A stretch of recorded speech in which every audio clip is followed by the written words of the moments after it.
Hi, thanks for joining us today. We're with Julian Newman. He was recognized as a Diversity Inclusion Leader of the Year, along with Trevor Noah at the Webby's Anthem Awards this year. He's the founder and CEO of Culture Creative, a certified diversity and inclusion thought leader. Can you tell us a little bit about your organization and what you do and why you do it? Because we're about disruptive technologists and why they do what they do. Go for it. Hey, thank you so much, Lauren, for allowing me to be on your podcast. I'm super excited to be able to talk with you. And yes, I have a diversity inclusion consultancy called Culture Creative, and the why behind the what of our organization is really born out of love. I think that, I think a lot of us have read the book. It starts with Why, I think, by Simon Sinek, and he talks about the why being really the foundation of the momentum of any organization, whether that's an individual doing something of significance, or like you or me or any of your listeners. But I moved from the West Coast to the Midwest, and my daughters were in elementary school, and they were experiencing racism and bullying because of their African-American heritage at a level even in this day and age, right? Absolutely. It's amazing, right?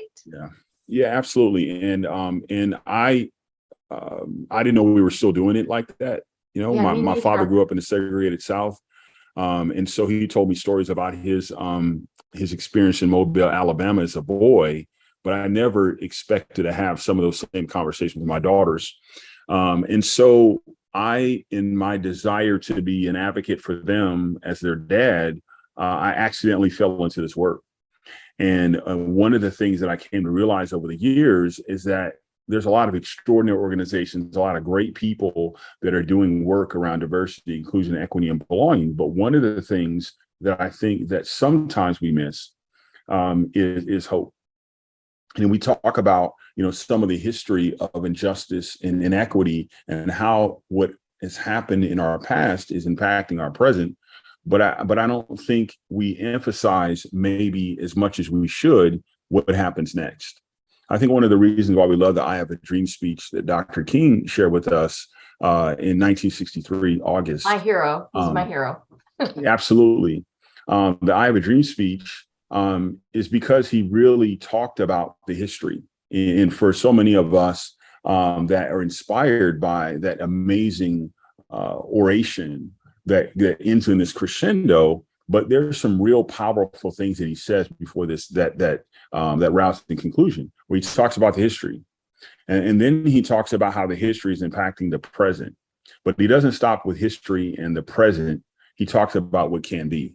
That ending that we all love and is so inspiring really points to hope. And so I think it's important that we talk about what has happened and have the courage to be able to do that constructively. But I think we need to talk about how that history or that what we've inherited in terms of injustice and inequity is impacting our present. But we can't stop with the present and the past. We have to talk about the hopeful future. The reason why people get up at 6 a.m. in the morning to go to spin class or go to Zumba or whatever is because they have a vision of a hopeful future. And that summer, their beach body is going to be banging. The reason why we do these things and press through the challenges that change requires is because we have a vision of a different future. And this work is the very same way. So the why behind my what is because as a father, I wanted to stand with my daughters, though their experience as little Black girls was different than mine. I wanted to help provide a way for them to move forward. And in that whole process, I got into this work. And then I wanted to have a consultancy that dealt with some of the challenges, but also had that element of creativity and hope. How does technology fit into the inclusion and diversity? Oh, absolutely. I mean, it's so important for us to be able to have this conversation in every dynamic or arena of society. But I think technology is a very important one because technology influences the world. The fact that you and I are having this conversation in a way that, back in the day was either, Star Trek or the Jetsons Now we're doing this. And you're in comment. Chicago right now, right? I am in the Midwest, yes, right now. And Right. here you are in the Right. NYC, I think, right? Okay. So, Right. and here we are, just like we're sitting next to each other. But the It's reason why I think amazing. it's important in technology is because it's those that are influenced by technology, but it's also those that build the platforms that influence society. So it's those that are being impacted, as well as those that create the technology that influences the world. And so I think it's important for us to have people behind the camera, if you will, that allow us to sit there and say, you know what, there's an assumption that we made. There's a default mechanism or situation that we have brought to the table that, because that has not been my experience, because I don't have that viewpoint or that history or that story, I have a blind spot here. And so all of us have blind spots. And one of the things that we like to say is that none of us have everything, but all of us have something. And we put all of our somethings together, we have everything. And so we need your something and my something and the next person's something. We need that person over there and that group over there to be able to bring our collective lenses, if you will, to be able to have a lens that includes and makes space for all of us. That's so those that are in front of the camera or that are impacted by technology, but also those that are creating technology. We need all of it because we need everybody. I know social media is part of our tech culture. How is that impacting your organization? I know that there's been a lot of negative things around social media the last couple of years, especially with white supremacy and negative thoughts. I mean, you can't control it, but how do you use it? Well, I think, social media, as you said, we've seen over the years a rise of hatred. We've seen social media used to bully people. We've seen, some of the ugliest forms of humanity manifested, globally, worldwide, through technology or by technology. And I think that all of that, for those of us that are believing and hoping and working and investing in a more beautiful future, that is very heartbreaking. And it's very saddening to see that. And so I think one of the things that we can do, that we have to do, is not only do we need to create barriers or fail safes or firewalls and things of that nature, we also need to be able to have conversation with people that are different than us to be able to share their story. There was a quote that I heard that said, it's very hard to hate someone once you've heard their story. And so I think it's important for us to understand that our online life is enriched by our offline life. And so if I have meaningful relationships with people that have a different experience, a different story, a different style, they're different generation than me, have a different, maybe even a faith tradition, or they have a different, their skin color or their culture is different than mine, then if I have relationship, then the outflow of my communication, whether that's online or offline, is going to be compassionate because I'm connected to another human that's in that lane. It's easy to be bold online when you really don't have to face the immediate consequences for our communication. But I can tell you, as a girl dad in particular, I have a certain empathy for fathers with daughters in general, that plays itself out on my day-to-day life. Why? Because I have a human connection. So I definitely think that we have to make adaptations for how we allow communication to be expressed technologically over the internet, in the metaverse. But I also believe that our online life is influenced by the relationship that we make offline. And if my offline relationships, if my offline investments, and my offline education is very homogeneous, then that's going to play itself out online. So I think the step that we take is building relationships as well as making adaptations to the technology. does this apply to all your international clients too? That's such a great question, because I think we, as those of us that are in the United States sometimes can have a thinking process that America is the center of the universe and everything revolves around the Isn't United it? States. I Yeah, thought it was. it's like, oh, I can't believe that, but there is a bigger world than the United States. I think it's important for us to recognize that principles of understanding are universal.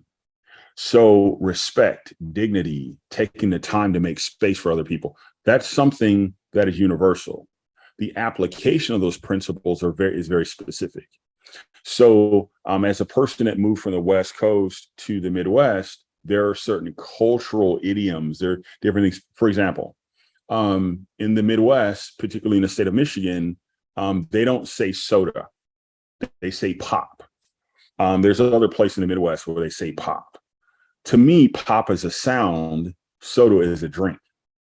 And so that is a very small thing, but there are other applications to what is acceptable or what is appropriate or what is affirmation and what is all those different things. And so again, these principles are universal. The application of those principles is very specific. And we have to be cultural linguists if we're going to transfer from one culture to another. And so it's important for us to have relationships, again, to be able to be educated. So if I'm in the UK, or if I'm in Australia, or if I'm in the Middle East, or if I'm on the continent of Africa, in different spaces and places on the continent of Africa. I could be in Swaziland, or I can be in Southern Africa, or perhaps I'm in Kenya. Well, just because I'm on the continent of Africa doesn't mean that the idioms, the colloquialisms, the culture is the same. The principles are universal, though the application of the principles are very specific, and it requires educating ourselves about some of those differences. Our members, our disruptive technologists, members, web developers, professors, students, college students, they all want to know about how you got into this field. And I know I've asked you this before, but can you tell me again how they can get involved in diversity through what they do and through technology? Absolutely. Well, I think one of the things that we do, we have to learn, is that we're all on a learning journey. There are no, there's no experts that don't need to continue to learn. I think one of the paradox in terms of this work is the more that I believe I know it all, the less that I know. The more that I say I don't have a blind spot, my blind spots begin to expand. When it comes to how do I get involved, I think the way that we get involved, and we would love to help, individuals or organizations. You can look this up at culturecreative.tv. But I think very simply, take the time to get off the couch of your cultural comfort zone. We talk about that, Right. And we all have a comfort zone of our culture that we love to sit on. I do. You do. We all do, right? Because it doesn't require us to expend any energy. But what I would say is, get off the couch of your cultural comfort zone and go somewhere where people maybe speak a different language than you, have a different culture than you. They have a different history or story than you do, and exercise those muscles. Because as you do that, that feeling of, oh, I don't really know what's going on, I don't know, I'm exactly familiar with all of this, it really allows us to stretch what we like to call our cultural bandwidth, and allows us to be able to navigate differences, allows us to navigate culture, communication, and not be threatened by it at all. So I think the first thing is for us to personally say, I'm going to take a step. I'm going to get off the couch of my cultural comfort zone. I'm going to expand my cultural bandwidth, and I'm going to put myself in a position to grow. In addition to that, when we talk about technology or we talk about our organization, where are we having conversation to be able to raise our awareness?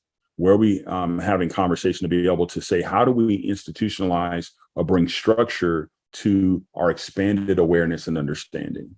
And I think, that takes some time, but we're never going to get anywhere if we don't take a step before. Just like Dr. King said, there's a dream out there, there's a vision out there, and it's going to require us investing in human relationships, offline and online, that allow us to grow and build a more beautiful and better world for us and for those that are coming behind us. That's great. And I'm excited to see it. And thank you so much for joining us. Thank you so much, Julian. Really Hey, thank you, Lauren. All right, everybody. Thanks, everyone.